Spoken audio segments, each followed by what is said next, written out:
শেষ দশকে এতেকাফ করো আল্লাহর ঘরে, তাইলে আর স্ত্রীর সাথে যে কোনো রকমের রাতে দিনে কোনো রকমের মেলামেশা আর নিষিদ্ধ করে দেওয়া হবে। আল্লাহ বলেন এতগুলো কথা যা বললাম তিলকা হুদুদুল্লাহ, এগুলো আমি আল্লাহ তাআলার বিধি নিষেধের সীমারেখা, ফালা তাকরাবুহা, আমার বিধি নিষেধের লঙ্ঘন করে আমার নাফরমানির কাছে যেও না।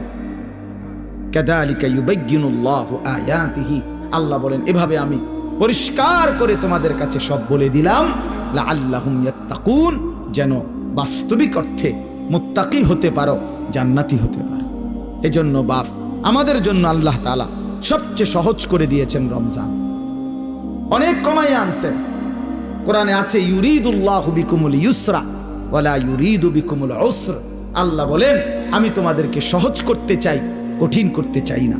অতএব আমাদের জন্য আল্লাহই সহজ করেছেন আমাদের জন্য। সুবহে সাদিক থেকে সূর্যাস্ত পর্যন্ত খাদ্য পানীয় স্ত্রী মিলন থেকে বিরত থাকতে বলছেন, আর সারা বছরের মতো চলমান গুনাহ বাঁচতে বলছেন, ইবাদতে লেগে থাকতে বলছেন। তাইলে অতিরিক্ত আহামরি খুব কঠিন কোনো বোঝা আমাদেরকে চাপায় দিছেন।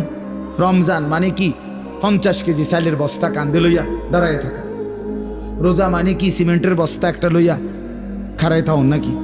তাইলে এখানে কঠিন কি?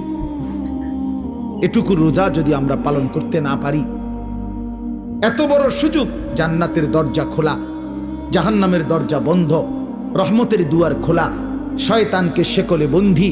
আল্লাহর নবী বলছে একটা নফল একটা ফরজের সমান, একটা ফরজ 70টা ফরজের সমান।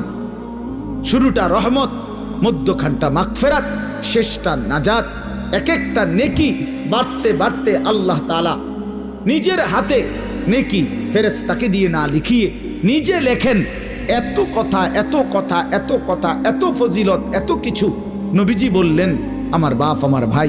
এর পরেও যে ব্যক্তি রমজানের কদর করলো না, তার উপরে আল্লাহর লানত, ফেরেশতার লানত, মুহাম্মদুর রাসূলুল্লাহর লানত। তোর উপরে খোদার গজব পড়ুক,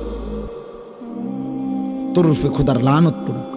হ্যাঁ, এটা আমি বলি না, এটা জিবরাইল বলে গেছে নবীকে। কি